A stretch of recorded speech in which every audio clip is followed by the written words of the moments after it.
And then you have those who are asking for reparations for colonialism, and they're wondering, $100 billion, $24 billion here and there, $500 million there. Some people want to be paid back, and members of the public are wondering, why are we suffering when you have all of this vast wealth? Those are legitimate concerns. Well, I think you're right about reparations in terms of if people want it, though, what they need to do is you always need to go back to the beginning of a supply chain. Where was the beginning of the supply chain?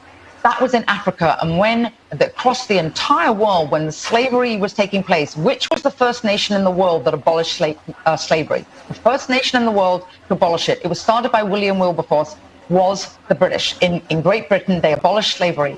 2,000 naval men died on the high seas trying to stop slavery. Why? Because the African kings were rounding up their own people. They had them on cages waiting in the beaches. No one was running into Africa to get them.